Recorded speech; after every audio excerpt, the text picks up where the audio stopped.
what Brave New PAC did and Democracy for America is they put together an ad saying, hey, we need to talk about this issue.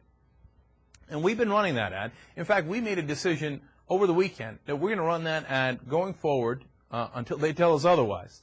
And we're going to run it on our XM show, and we're going to also run it on the website here on theyoungturks.com once an hour. One of the reasons that we did that is because the cable networks refused to run this ad. Fox, of course, said no instantly. CNN said, no, we will not run the ad. MSNBC ran the ad for a little while, and then Bill O'Reilly yelled at them. They got scared, and they pulled the ad. Now, given how relevant this is, we're going to show you the ad, and you tell us if it makes sense to run it or not. Here we go. Let's run it. The relevance of knowing the details of his course with melanoma are very important. Another bout of cancer for John McCain while he's President of the United States would profoundly impact his capacity to lead. Melanoma is the deadliest of skin cancers, and the chances of survival if you have melanoma spread through your body are very, very slim. Brave New PAC and Democracy for America are responsible for the content of this advertising. So, of course, the right-wingers like O'Reilly are saying, this is a vile ad. How could they talk about his health? What are you talking about, man? This guy's, he wants to be leader of the free world.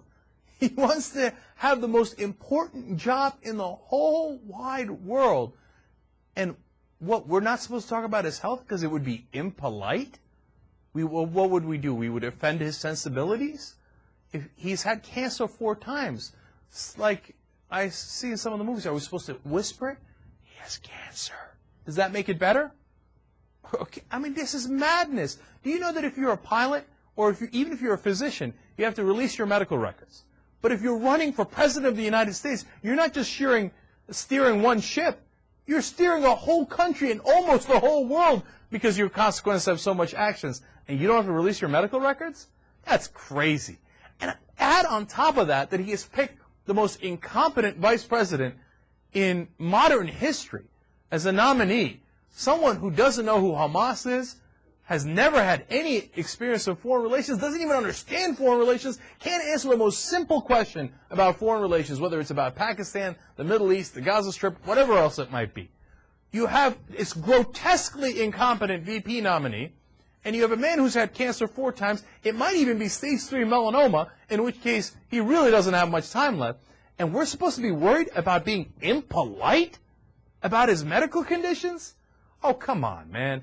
And look, McCain can end this whole thing right now. Just say, you know what? Enough of this nonsense. Here's my medical records. It is what it is. You like, you like, you don't like, you don't like. I get it. And you make your own decision based on that. And that's a democracy. That's free, fair, it's free, it's transparent. That's how we're supposed to run our government. Now, look, I want to be very clear on this before we move off of it. I'm not saying don't vote for John McCain because he had cancer at some point. That's not rational, right? Look at the medical records. First of all, the main thing is I want to see the medical records so we will see that he's in all right shape or he's not. And if it turns out it's stage 2 and it hasn't recurred and the records are complete, then I feel better about it. I do. But if it turns out it's stage 3 and we don't know where it's at and the records are incomplete, then I'm concerned because I don't want Sarah Palin as president under any circumstances. If this isn't relevant, I don't know what is. And no Republican in their right mind can argue that it's not relevant. You know it's relevant. Your question is, no, you're being impolite. You're being insensitive to John McCain. And in the ad, they showed his scar, and that's not right. But it's reality, man. You know it's reality. Look, finally, if you said, let's release his medical records so we can find out embarrassing information about him, does he have erectile dysfunction? I'd say, hell no, man. That ain't got nothing to do with being president. No. That doesn't make any sense. He released the full medical records, and if, I don't know how you would bar it, but he's got embarrassing things in there that have nothing to do with his overall health and well-being. Take it out. I don't care, man. That's not the issue at all. But this isn't something that's tangential. It's not done to embarrass. It's at the core of whether this man will actually even be president for 4 years if we elect him. And God forbid if something happens to him, who his vice president would be. It's the most clear-cut case of relevance I've ever seen. So we're going to keep running that ad, whether they like it or they don't like it. because it's a question that needs to be addressed.